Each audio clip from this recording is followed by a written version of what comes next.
Details একাডেমিতে তোমাদের সবাইকে ওয়েলকাম। 2024 সালের নূতন সিলেবাস অনুসারে একাদশ শ্রেণীর ভূগোল বিষয়ের ফার্স্ট সেমিস্টারের প্রথম অধ্যায় বা ফার্স্ট ইউনিট থেকে যে এমসিকিউ সিরিজ শুরু করেছিলাম, আজ তার 4 নম্বর ক্লাস। আজ আমরা এই ক্লাসে ভূগোলের শ্রেণীবিভাগ এই টপিকটা ডিটেলসে এমসিকিউ এর ধাঁচে আলোচনা করার চেষ্টা করব। ক্লাসগুলি এমনভাবে করার চেষ্টা করছি যাতে তোমরা এক্সাম হলে 100% কমন পাও। তোমরা গুরুত্ব সহকারে ক্লাসগুলো ফলো করো এবং নোট ডাউন করে নাও। যারা আজ এই ক্লাসে প্রথম, তাদেরকে বিশেষভাবে জানাই, তোমরা এই রকম গুরুত্বপূর্ণ ক্লাস প্রতিনিয়ত পাওয়ার জন্য চ্যানেলটাকে সাবস্ক্রাইব করে নাও। আর আমার মনোবল বাড়াবার জন্য একটি করে লাইক এবং বন্ধুদের মধ্যে শেয়ার করে দাও। আজ ক্লাস শুরু করার আগে আমরা ভূগোলের শ্রেণীবিভাগটা একটি ছকের মাধ্যমে জেনে নেব, তারপর আমরা এমসিকিউ প্র্যাকটিস করব। ছকটাকে খুব ভালো করে লক্ষ্য করো। ভূগোলের শ্রেণীবিভাগকে প্রধানত দুইটি ভাগে ভাগ করা হচ্ছে। দেখো, পাশে 2 লেখা রয়েছে। বাঁদিকে রয়েছে আঞ্চলিক ভূগোল এবং ডান দিকে রয়েছে প্রণালীবদ্ধ ভূগোল। তাহলে আমরা জানলাম ভূগোলকে প্রধানত দুটো দৃষ্টিভঙ্গি থেকে ভাগ করা হয় বা প্রধান দুভাগে ভাগ করা হয়, আঞ্চলিক ভূগোল আর প্রণালীবদ্ধ ভূগোল। এরপরে দেখো, আঞ্চলিক ভূগোলকে আবার 4টি উপবিভাগে ভাগ করা হয়। প্রথমে 1 নম্বর দেখো অঞ্চল সমীক্ষা, 2 নম্বর আঞ্চলিক উন্নয়ন, 3 নম্বর আঞ্চলিক পরিকল্পনা আর 4 নম্বর আঞ্চলিক বিশ্লেষণ। নেক্সট, প্রণালীবদ্ধ ভূগোলকে আবার প্রধানত 3টে উপবিভাগে ভাগ করা হয়। নাম্বার 1, একদম দেখো বাঁদিকে প্রাকৃতিক ভূগোল, মাঝখানে আছে জীব ভূগোল আর ডান দিকে আছে মানবীয় ভূগোল। আবার দেখো, প্রাকৃতিক ভূগোলকে মোটামুটি 7টা ভাগে ভাগ করা হয়। নাম্বার 1 ভূমিরূপবিদ্যা ও ভূগাঠনিক বিদ্যা, নাম্বার 2 জলবায়ুবিদ্যা, নাম্বার 3 সমুদ্রবিদ্যা, নাম্বার 4 মৃত্তিকা ভূগোল, নাম্বার 5 আবহবিদ্যা, নাম্বার 6 জলবিজ্ঞান বা ভূজলবিদ্যা আর নাম্বার 7 গাণিতিক ও জ্যোতির্বিজ্ঞানীয় ভূগোল। তবে কোনো কোনো বইয়ে তোমরা 8টা ভাগও দেখতে পারো। নেক্সট, জীব ভূগোল। জীব ভূগোলকে দেখো আবার 4টে উপবিভাগে ভাগ করা হচ্ছে। নাম্বার 1 উদ্ভিদ ভূগোল, নাম্বার 2 প্রাণী ভূগোল, নাম্বার 3 মানবীয় বাস্তুসংস্থান আর নাম্বার 4 পরিবেশ ভূগোল। নেক্সট, মানবীয় ভূগোলে দেখো আবার 10টা ভাগে ভাগ করা হচ্ছে। নাম্বার 1 জনসংখ্যা ভূগোল, নাম্বার 2 জনবসতি ভূগোল, নাম্বার 3 সাংস্কৃতিক ভূগোল, নাম্বার 4 রাজনৈতিক ভূগোল, নাম্বার 5 ঐতিহাসিক ভূগোল, নাম্বার 6 অর্থনৈতিক ভূগোল, নাম্বার 7 সামাজিক ভূগোল, নাম্বার 8 রাশিমাত্রিক ভূগোল, নাম্বার 9 ভূগোল দর্শন আর নাম্বার 10 চিকিৎসা ভূগোল। তোমাদের এখান থেকে কিন্তু একটা প্রশ্ন হতে পারে, মানবীয় ভূগোলের সর্বশেষ সংযোজন হলো চিকিৎসা ভূগোল।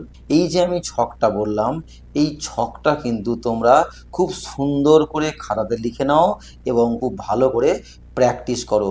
এখান থেকেই কিন্তু নানা রকমের তোমাদের ঘুরিয়ে ঘুরিয়ে বিভিন্নভাবে এমসিকিউ করা হবে, তা তোমরা একটু পরেই বুঝতে পারবে। চলো এবারে আমরা এমসিকিউ এর ক্লাস শুরু করে দিই। আজকের ক্লাসের ফার্স্ট কোয়েশ্চেন, নিম্নের কোনটি ভূগোল শাস্ত্রের শাখা নয়? অপশান এ ভূমিরূপবিদ্যা, অপশান বি জীব ভূগোল, অপশান সি নৃতত্ত্ববিদ্যা আর অপশান ডি প্রাকৃতিক ভূগোল।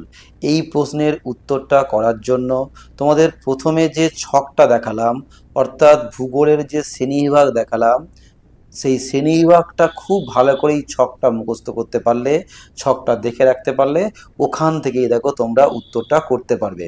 তাহলে এই প্রশ্নের উত্তরটা কি হবে না, অপশান সি নৃতত্ত্ববিদ্যা।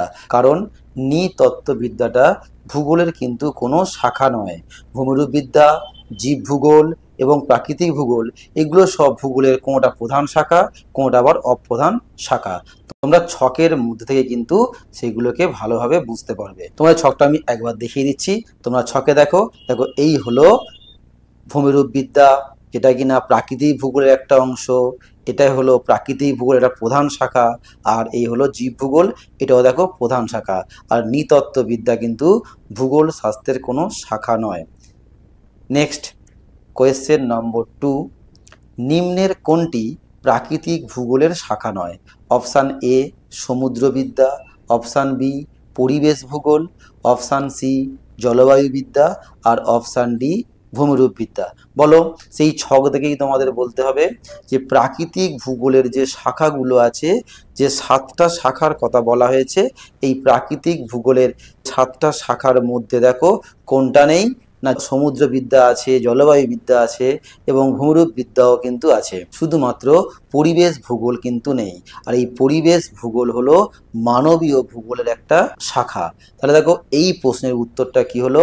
অপশান বি, পরিবেশ ভূগোল। নেক্সট কোয়েশ্চেন নম্বর 3, নিম্নলিখিতগুলির মধ্য থেকে কোনটি প্রণালীবদ্ধ ভূগোলের প্রধান শাখা?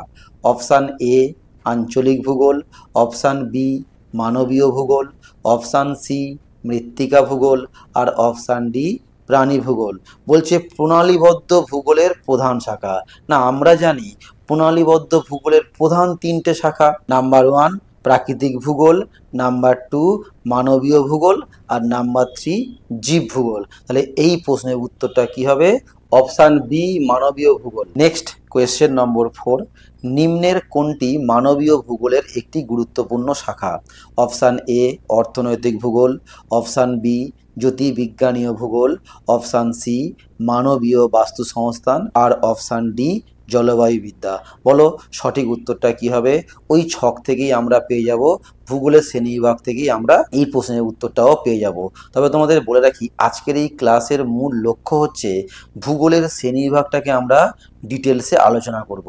আর এই ভূগোলের শ্রেণীবিভাগ থেকে কিন্তু তোমাদের ফার্স্ট সেমিস্টারে প্রশ্ন আসবেই আসবে। এবারে বলো যে এই প্রশ্নের সঠিক উত্তরটা কি হবে?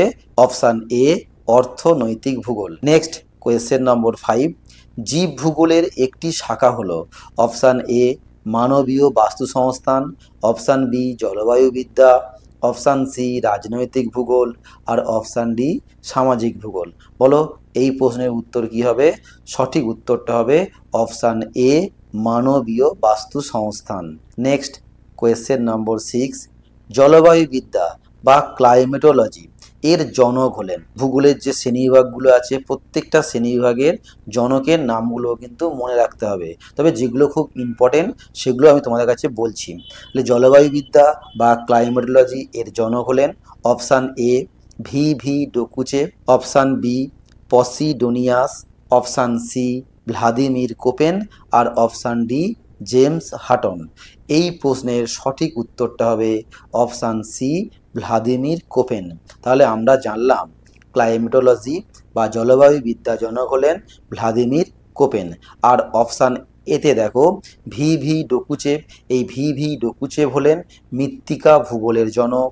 তারপরে অপশান বিতে আছে পসিডোনিয়াস, এই পসিডোনিয়াস হলেন সমুদ্রবিদ্যার জনক। আর অপশান ডিতে আছে দেখো জেমস হাটন, জেমস হাটন হলেন ভূমিরূপ বিদ্যার জনক। তবে অনেক ভৌগোলিক মনে করেন উইলিয়াম মরিস ডেভিসই হলো ভূমিরূপ বিদ্যার জনক। তোমরা মনে রাখবে ভূমিরূপ বিদ্যার জনক দুজন, জেমস হাটন এবং William Morris Davis. Next question number 7, প্রণালীবদ্ধ ভূগোলের প্রতিষ্ঠাতা হলেন? Option A Herodotus, option B Carl Ritter, option C Aristotle, আর অপশান ডি হামবোল্ড। সঠিক উত্তরটা হলো অপশান ডি হামবোল্ড। তোমরা মনে রাখবে এই কার্ল রিটার হচ্ছে আঞ্চলিক ভূগোলের জনক। আমি যে জনকগুলোর কথা বলছি এগুলো একটু ভালো করে মনে রাখবে, এগুলো কিন্তু তোমাদের জন্য ইম্পর্টেন্ট। সমস্তটা মুখস্থ করা সম্ভব নয়, পারলে অবশ্যই করবে, তবে আমি ইম্পর্টেন্টগুলো তোমাদের কাছে বলছি, খাতাতে কিন্তু সুন্দর করে লিখে নাও। আজকের নিয়ে কিন্তু মোট 4টে ক্লাস তোমাদের দেওয়া হচ্ছে এই ফার্স্ট চ্যাপ্টার থেকে বা ফার্স্ট ইউনিট থেকে। প্রত্যেকটা কোশ্চেন পরপর তোমরা সিরিয়ালভাবে লিখে নাও এবং সেগুলোকে খুব সুন্দর করে প্র্যাকটিস করো, পড়ো। নেক্সট কোয়েশ্চেন নম্বর 8, মৃত্তিকা বিজ্ঞানের একটি শাখা হলো? Option A pedology, option B edaphology, option C potamology, আর অপশান ডি এ ও বি উভয়। এই প্রশ্নের সঠিক উত্তরটা হবে অপশান ডি এ ও বি উভয়। তোমরা মনে রাখবে মৃত্তিকা বিজ্ঞানের আবার দুটো শাখা আছে, একটা পেডোলজি আর একটা এডাফোলজি। অর্থাৎ পেডোলজি অপশান এ এবং বি দুটোই হলো মৃত্তিকা বিজ্ঞানের শাখা। নেক্সট কোয়েশ্চেন নম্বর 9, সাংস্কৃতিক ভূগোল কোন ভূগোলের একটি শাখা? দেখো একটু ঘুরিয়ে প্রশ্ন করা হয়েছে যে সাংস্কৃতিক ভূগোল ভূগোলের মানে ভূগোলের প্রধান শাখাগুলোর মধ্যে, মানে প্রণালীবদ্ধ ভূগোলের প্রধান শাখাগুলোর মধ্যে কোন শাখার অন্তর্গত? অপশান এ জীব ভূগোল, অপশান বি প্রাণী ভূগোল, অপশান সি মানবীয় ভূগোল, আর অপশান ডি আঞ্চলিক ভূগোল। দেখো তোমার সেই ছকেই পেয়ে যাবে, এই প্রশ্নের সঠিক উত্তরটা হবে অপশান সি মানবীয় ভূগোল। অর্থাৎ মানবীয় ভূগোলের একটা অন্যতম শাখা হলো সাংস্কৃতিক ভূগোল। নেক্সট কোয়েশ্চেন নম্বর 10, বায়ুমণ্ডলের উপাদান, গঠন, স্তরবিন্যাস ভূগোলের কোন শাখায় আলোচনা করা হয়? দেখো একটা দারুণ প্রশ্ন করা হয়েছে। এইভাবে প্রত্যেকটা শাখাতে ভূগোলের কোন কোন বিষয়গুলোকে আলোচনা করা হয় সেগুলো কিন্তু তোমাদেরকে একটু বই দেখে পড়তে হবে। আমি সাজেস্টিভ প্রশ্ন হিসাবে তোমাদের কাছে কিছু উপস্থাপন করছি, তোমরা সেগুলো প্র্যাকটিস করো এবং বই দেখে কিন্তু এই জায়গাগুলোকে একটু পড়ে নিও। অপশান এ জীব ভূগোল, অপশান বি ভূমিরূপবিদ্যা, অপশান সি আঞ্চলিক ভূগোল, আর অপশান ডি জলবায়ুবিদ্যা। অর্থাৎ বায়ুমণ্ডলের উপাদান, গঠন, স্তরবিন্যাস এগুলো আমরা জলবায়ুবিদ্যা বা ক্লাইমেটোলজি ভূগোলের এই শাখায় কিন্তু আমরা জানতে পারবো। নেক্সট কোয়েশ্চেন নম্বর 11, মিটিওরোলজি গ্রন্থটি রচয়িতা হলেন option A Varahamihira, option B Aristotle, option C Jones, আর অপশান ডি প্লেটো। এই প্রশ্নের সঠিক উত্তরটা হবে অ্যারিস্টটল। অর্থাৎ মিটিওরোলজি গ্রন্থটি রচয়িতা হলেন অ্যারিস্টটল। আবার কোয়েশ্চেনটা ঘুরিয়ে আসতে পারে যে মিটিওরোলজি শব্দটি কে প্রথম ব্যবহার করেন, সেটাও উত্তর হবে option B Aristotle. Next question number 12, ভূগোলের প্রাচীনতম শাখাটি হলো অপশান এ জ্যোতির্বিজ্ঞানীয় ভূগোল, option B astronomical geography, option C A ও বি উভয়, আর অপশান ডি প্রাকৃতিক ভূগোল। তোমরা মনে রাখবে ভূগোলের সবথেকে প্রাচীনতম শাখা হলো অপশান এ জ্যোতির্বিজ্ঞানীয় ভূগোল, এবং যাকে ইংরেজিতে বলা হয় অ্যাস্ট্রোনমিক্যাল জিওগ্রাফি। তাহলে এই প্রশ্নের সঠিক উত্তরটা কি হবে? অপশান সি এ ও বি উভয়। যদিও এরা প্রাকৃতিক ভূগোলের বিভিন্ন শাখা, তবুও কিন্তু ভূগোলের প্রাচীনতম শাখা বললে এই জ্যোতির্বিজ্ঞানীয় ভূগোল বা অ্যাস্ট্রোনমিক্যাল জিওগ্রাফিকেই বলতে হবে। নেক্সট কোয়েশ্চেন নম্বর 13, ভূমিরূপবিদ্যা প্রাকৃতিক ভূগোলের এই শাখাটি ভৌত বিজ্ঞানের কোন শাখা থেকে উৎপত্তি লাভ করেছে? এই প্রত্যেকটা ভূগোলের শাখা আবার বিজ্ঞানের কোন শাখা থেকে উৎপত্তি লাভ করেছে, এখান থেকেও তোমাদের কিন্তু প্রশ্ন করা হতে পারে। অপশান এ আবহবিদ্যা, অপশান বি ভূতত্ত্ববিদ্যা, অপশান সি জিওলজি, আর অপশান ডি বিওসি উভয়ই। ভূমিরূপবিদ্যা অর্থাৎ জিওমরফোলজি প্রাকৃতিক ভূগোলের এই শাখাটি ভৌতবিজ্ঞানের ভূতত্ত্ববিদ্যা বা জিওলজি এই শাখাটা থেকেই কিন্তু উৎপত্তি লাভ করেছে। অর্থাৎ এই প্রশ্নের সঠিক উত্তরটা হচ্ছে অপশান ডি বিওসি উভয়ই। ভূতত্ত্ববিদ্যা আর এই ভূতত্ত্ববিদ্যাকেই ইংরাজিতে বলা হয় জিওলজি। তাই দুটো শব্দই তোমাদের কাছে আমি প্র্যাকটিস করানোর জন্য এইভাবে কোশ্চেনটা বানিয়েছি।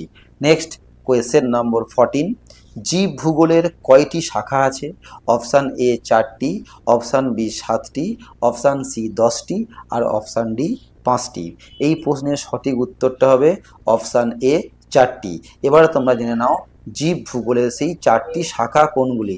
যদিও আমরা প্রথমে ছকে দিয়েছিলাম, তবু আমি আরেকবার বলছি। নাম্বার 1 উদ্ভিদ ভূগোল, নাম্বার 2 প্রাণী ভূগোল, নাম্বার 3 মানবীয় বাস্তুবিদ্যা, আর নাম্বার 4 পরিবেশ ভূগোল। নেক্সট কোয়েশ্চেন নম্বর 15, আজকের ক্লাসের লাস্ট কোয়েশ্চেন, ভূ অভ্যন্তরের স্তরবিন্যাস ভূগোলের কোন শাখায় আলোচনা করা হয়? অপশান এ ভূমিরূপবিদ্যা, অপশান বি জলবায়ুবিদ্যা, অপশান সি সমুদ্রবিদ্যা, আর অপশান ডি ভূ জলবিদ্যা।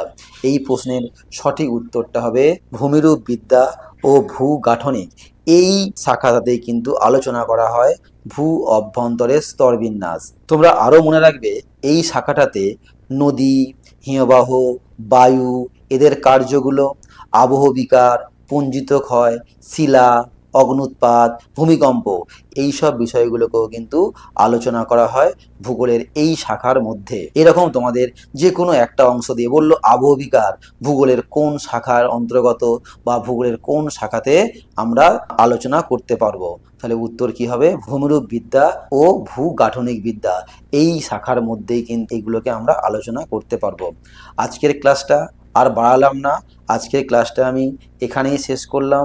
তোমাদের সঙ্গে দেখা হবে নেক্সট ক্লাসে।